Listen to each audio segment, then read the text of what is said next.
नमस्कार, प्रणाम। आई विषय चल रहा था आओ ज्योतिष सीखे। बात करनी थी आज कुंडली के तीसरे और चौथे भाव का, पर एक अजीब बात हो गई। सुबह अखबार देखा तो नेपाल की हालत बड़ी खराब, बड़ा अप्रत्याशित, बड़ा दुरूह, विदीर्ण कर देने वाला, बड़ा खराब। डेमोक्रेसी में, प्रजातंत्र में ऐसी घटना जो कल्पना से परे।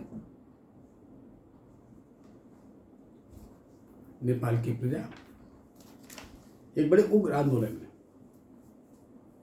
जहां प्रेसिडेंट हाउस जला दिया गया हो, पार्लियामेंट जला दिया गया हो, मंत्रियों के घर जला दिए गए हों, प्रधानमंत्री जला दिए गए हों, किसी की हत्या हो गई हो, किसी की बहुत पिटाई हो गई हो, कोई जान बचा के भागा हो, जितनी दूर हो सकता है उतनी खराब कहा जाएगा। बिल्कुल मनुष्य मन को एक बड़ा जला देने वाली घटना। आखिर ऐसा क्यों? अचानक ऐसा क्या हो गया? क्यों हो गया? ऐसी घटनाएं क्यों होती हैं? ये तो क्रम से चल रहा है, लगातार देखा जाए तो। पिछले दिनों देखा जाए, आसपास म्यांमार वगैरह देख लीजिए, तख्ता पलट हुआ था, लड़ाई चल ही रही है। रशिया यूक्रेन को ले लीजिए, आप इजराइल ले लीजिए, तो ये चल रहा है। इजराइल हमास को ले लीजिए, पिछले दिनों श्रीलंका बांग्लादेश को ले लीजिए। तो कहीं कहीं एक ऐसा दौर आ गया है, पर ऐसा दौर आता क्यों है? जब उस देश के मुख्य नेतृत्वकर्ता को, चाहे वहां का राष्ट्रपति हो, वहां का प्रधानमंत्री हो, जब भाग के अपनी जान बचानी पड़ती है, दूसरे देशों में जाकर शरण लेना पड़ता है, ऐसी स्थिति क्यों आती है? जिस जनता ने, जो जनता चुनकर सरकारें बनाती है, न जनता का ही चयन होता है, ऐसा क्यों होता है? हमारा संपूर्ण जीवन, संपूर्ण मानव जीवन, जन जीवन, जितने जंतु हैं, मनुष्य ही नहीं सब, लेकिन हम मनुष्य है तो हम उससे ज़्यादा प्रभावित किया जाएगा जब भी जनजीवन आंदोलित होता है। आंदोलित होता है जब उसके सहन करने की सीमा बड़ी कमजोर पड़ जाती है। ऐसी घटनाएं तब होती हैं जब हमारे स्नायुमंडल का संचालक ग्रह बड़ा कमजोर हो जाता है। पूर्णिमा के आसपास का समय होता है। हम जानते हैं कि हमारे संपूर्ण पृथ्वी पर जल की मात्रा अधिक है, पृथ्वी से कहीं अधिक जल क्षेत्र है, शरीर में जल की मात्रा सर्वाधिक है, और जल पूर्णिमा के आसपास बहुत प्रभावित होता है। शनि इधर काफी कमजोर चल रहा है, जो स्नायुमंडल का मालिक होता है और हमारी पृथ्वी का, हमारे जीवन का, हमारे जनजीवन का, हमारे सामाजिक जीवन का, हमारे वैश्विक जीवन का जो कच्चा कम्युनिकेटर, एक संदेश वाहक है, जो संवेदनाओं का या संदेशों का आदान प्रदान करता है। जब ये संवेदनाएं, संदेशों का आदान प्रदान नहीं हो पाता है, ठप हो जाता कम्युनिकेशन। मानो हमारी फीलिंग को या संवेदना को नहीं समझ पा रहे, हम आपको समझ रहे हैं, फिर प्रतिक्रिया, फिर एक्शन होते हैं, प्रतिक्रिया वहां हो जाती है। बिल्कुल ऐसे ही हुआ जब हम सितंबर महीने का प्रेडिक्शन कर रहे थे, एनालिसिस कर रहे थे। हमने कहा भाई देखो, ये 9 नंबर का महीना है, इत्तेफाक से जो उसका मासा प्रवेश हो रहा है वो 9वीं तिथि भी हो रहा है, 9वीं कोई हो रहा है। 1 सितंबर को मंडे का दिन था और प्रवेश हुआ 9वीं तिथि, भाद्रपद शुक्ल पक्ष 9वीं तिथि थी, और ये मासा प्रवेश मिथुन लगन में हुआ था। लगन शून्य अंश का था, 0 अंश का था, और उसमें बृहस्पति बैठा था। 3 का अपोनेंट 9 होता है, 9 का अपोनेंट 3 होता है, 12 का 6 होता है, 6 का 12 होता है। यानी स्वभावतः बृहस्पति रूखा प्लेनेट है, बुध बड़ा सॉफ्ट है, अतः वाणी, कंठ, कंठ की चातुरता, मिठास, इसमें मरकरी का बहुत रोल होता है। जितने वाणी के रिच लोग पैदा होते ना, वॉइस मास्टर, निपुणता, गायन की कला या अपनी वाणी से प्रभावित करने की क्षमता, चाहे लता मंगेशकर जी हो, जितने गायक, श्रेया घोषाल हो, सोनू निगम हो, ये सब मर्क्यूरियन है। बिना मरकरी के अच्छे गायक बन नहीं सकते। खैर, विषयांतर हो जाएगा। ये बुध नाम का जो ग्रह है वो कमजोर है, क्योंकि बुध तुरंत ही चेंज हुआ था, तब तक सितंबर शुरू हो गया था। वो कर्क सिंह में आया था। कर्क सिंह बड़ा सेंसिटिव है, क्योंकि जहाँ जल और अग्नि के नक्षत्र राशियाँ होती हैं ना, उनके बीच कोई कम्युनिकेशन नहीं होता है। कर्क सिंह में कम्युनिकेशन नहीं होता ना, अश्लेषा अलग है, मघा अलग है, जबकि अन्य राशियों में इंटरनल कम्युनिकेशन होता है। खैर, तो एक तो पहली बात, ये मास ही ऐसा चल ही रहा। अभी तो मात्र 1/3 ही बीता है, 10 तारीख बीता है, उसमें भी 9 तारीख आ गया, 9 आ गया। यानी जो 9 था, कल का जो तारीख था आंदोलित था, शाम को पूर्णिमा थी, और ये पूर्णिमा की जस्ट बाद की घटना है। ये पूर्णिमा नाक्रोश बढ़ा देता है,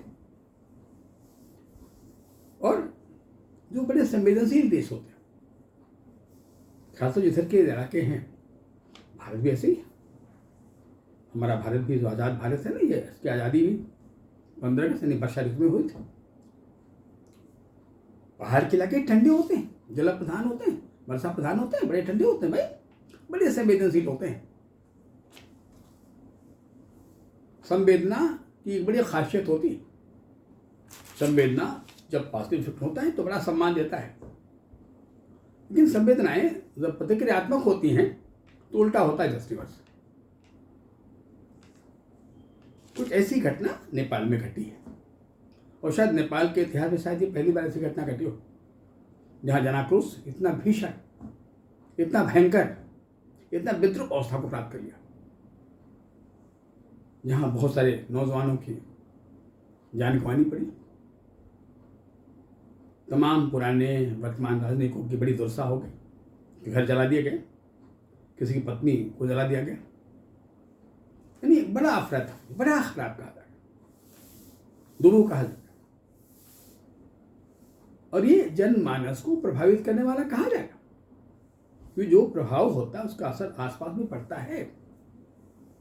हम लोग भी से जुड़े हुए, हमारा पड़ोसी है। अब अगर हमारे आसपास के लोगों में ऐसी घटनाएं घटती हैं तो हम तो और भी संवेदनशील हैं। ऐसी घटनाएं एक संदेश देती हैं कि हमें जनमानस के मंतव्य को, उनकी भावनाओं को, उनकी धारणाओं को समझना होता है। काश हम समय से पहले कर लेते, काश यह त्याग की भावना आ जाती कि भाई अगर आप लोग मेरे नेतृत्व से सेटिस्फाई नहीं हो तो इस्तीफा ही, आप किसी और को चुन लो। जो हम काम बाद में करते हैं, जब ये घटना घटी या क्रांत अवस्था पैदा हुआ तो वहाँ के राष्ट्रपति ने, वहाँ के प्रधानमंत्री, सबने इस्तीफा दे दिया, पूरा मंत्रिमंडल इस्तीफे दे दिया, नेपाली कांग्रेस ने अपने को अलग कर लिया। काश ऐसा पहले हो गया होता, इतनी भी घटना का जन्म न होता। और वैसे भी कहा जाता ना कि सत्ता बड़ी चीज होती है, पर सत्ता में दम आ ही जाता है ना। गोस्वामी ने लिखी दिया ना कि प्रभुता पाही काहि मत नहीं, थोड़ा मत हो जाता है, और हम कुछ कहीं कहीं बड़ा ओवर कॉन्फ्यूज होते हैं। जो हमारे मनोबल का अतिरिक्त हो जाता है वो हमें और मुश्किलों में डाल देता है। खैर, ये घटना तो घट गई। अब भी जो ग्रह की अवस्था चल रही है वो क्या कहता है, आगे क्या होगा। हमारा देश या अन्य देश जो आसपास के, उन पे इसका क्या असर पड़ेगा। वैसे पिछला अतीत तो बड़ा एक तरह से खराब ही रहा है। चाहे बांग्लादेश की प्रधानमंत्री थी, राष्ट्रपति प्रधानमंत्री, चाहे श्रीलंका रहा हो, इन देशों में था। अब अभी की जो ग्रहों की अवस्था है, सूर्य नाम का ग्रह सिंह राशि में चल ही रहा है, बड़ा गर्म होता है। उसके आक्रोश को, सूर्य की गर्मी को शांत करने वाला, उसके ताप को शांत करने वाला जो शनि नाम का प्लेनेट है, जो शनि के अपोनेंट स्वभाव का है, ये देवाधिपति शनि रात्रि का मालिक है। ये बड़ा गर्म है तो बड़ा ठंडा है। इसके सामने उसकी राशि होती है, ये सिंह का मालिक है तो 11 नंबर का कुंभ का मालिक है। ये 4 भी उसकी राशि है तो मकर भी उसकी राशि है। खैर, अब ये सिंह राशि में चल रहा है, पर जो कुंभ का मालिक शनि नाम का प्लेनेट है वो मीन राशि में, ठीक है, मीन में ठंडा होता है पर अंश कम है, और चूंकि रेट्रोग्रेड है, वक्री है, तो कमजोर का, तो उसको ताप को संभाल नहीं पा रहा। जैसे जो मानव जन है, मनुष्य लोग हैं, हम लोग हैं, कभी इसका असर पशुओं में पाया जाता है। एक उन्माद की अवस्था पैदा करता है, एक एक्साइटमेंट, एक जुनून पैदा करता है, और ये जुनून कभी सामूहिक बन जाता है धीरे धीरे। बुध नाम का ग्रह जो सूर्य के ताप को संरक्षित कर लेता है, समाहित कर लेता है। हमेशा बुध को देखेंगे आप तो सूर्य के आसपास ही पाया जाता है। यदि ओजोन परतें न बनाता तो सूर्य के ताप से हम बच नहीं पाते, हमारी त्वचा खराब हो जाती है, हमें स्किन कैंसर हो जाता है। और ये बुध बहुत महत्वपूर्ण है, कहता है इंटर कम्युनिकेटर। ये संबंधों के बीच में एक बड़ा अच्छा जोड़ने वाला प्लेनेट है। दो ऑपोजिट लोगों में, चाहे संबंध मेल फीमेल का हो, स्त्री पुरुष का हो, रात्रि दिन का हो, सूर्य शनि का हो, माता पिता का हो, बुध वो ग्रह जो जोड़ता है। अतः बुद्धस्य कुमारः, इसका रोल वही कहा गया है जो परिवार में बच्चों का रोल होता है कि माता पिता में कोई लड़ाई हो गई तो बच्चे बड़े परेशान हो, इनको जोड़े कैसे, इनके कनेक्शन को कैसे आगे बढ़ाए। अतः ये सूर्य का भी मित्र है और शनि का भी मित्र है, पर ये बेचारा इस बीच बहुत कमजोर चल रहा है। लंबे दिनों से कर्क में चल रहा था। बरसात थोड़ा स्वभाव से विपरीत ऋतु है इसके लिए, और अभी तो सिंह में जल्दी आया है, अस्त चल रहा है, अस्त ही बुध है वर्तमान, और पूर्णिमा गया जब चंद्रमा बहुत मजबूत होता है, जिससे ऐसी घटनाएं घट जाती है। और जो पृथ्वी का चौकीदार है, जो रक्तपात से बचाता है, डिसिप्लिन सिखाता है, मर्यादा की शिक्षा देता है, अनुशासन बद्ध करता है, सलीके तरीके सिखाता है, मंगल को बेचारा बड़ा कमजोर। क्या कहा तो कन्या राशि में, एक तो कन्या में वैसे मंगल बड़ा कमजोर होता है, भाई मंगल एक मेल प्लेनेट है और कन्या एक फीमेल राशि है, और जिस राशि में बैठा है वो स्वयं बुध बड़ा कमजोर है, बड़ा वीक है, यानी मंगल भी बलहीन कहा जाएगा, बलवान तो है नहीं मंगल। अब मंगल भी कमजोर है,